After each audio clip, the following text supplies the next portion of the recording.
Do you ever feel like you're making less, even if you're technically getting paid more than you were last year? Well, yeah, that's basically inflation. If you want to get technical about it, inflation is the loss of a currency's purchasing power over time, which in turn causes a rise in prices for the goods and services that you spend that currency on.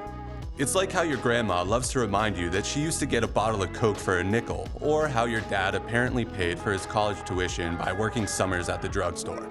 Sure, both of these things are probably true, but considering that $1 in 1980 was worth about $4 today, it's not exactly a fair comparison.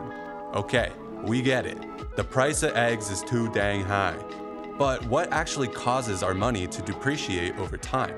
So there's actually three different types of inflation: demand pull, cost push, and built-in inflation. Demand pull inflation is what happens when the demand for certain products, commodities, or services outgrows production capacity. This is basically what happened when the PS5 first launched in 2020. Everyone wanted the next-gen console, but Sony's production of the system couldn't keep up with the high demand from consumers. That's why so many people were able to sell PS5s for double the price on the secondhand market. The demand for the console pulled up the price on the secondhand market. And the same thing can happen on a much larger scale to much more important products, like eggs, for example.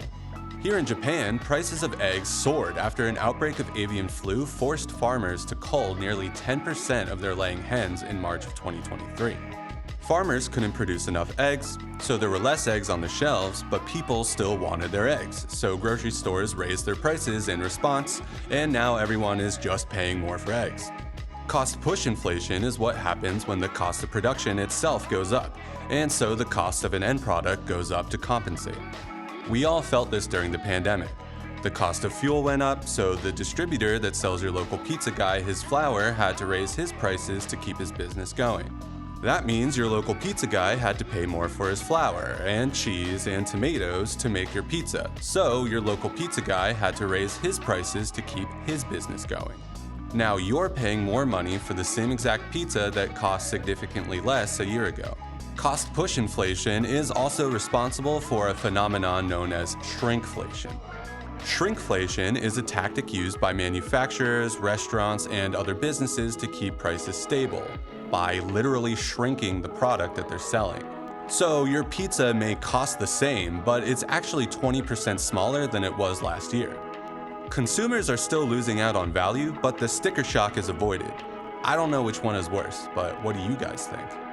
Finally, we have built-in inflation, which sounds pretty sinister if you ask me, but it's actually a totally normal and necessary part of any functioning economy.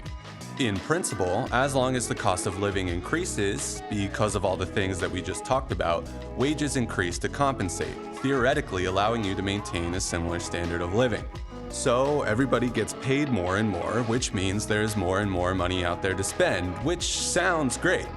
But because there's more money out there, your money will naturally be worth slightly less than it was before. And the next thing you know, you're complaining to your grandkids about how a bottle of Coke used to cost $2.99. So yeah, that's inflation, basically.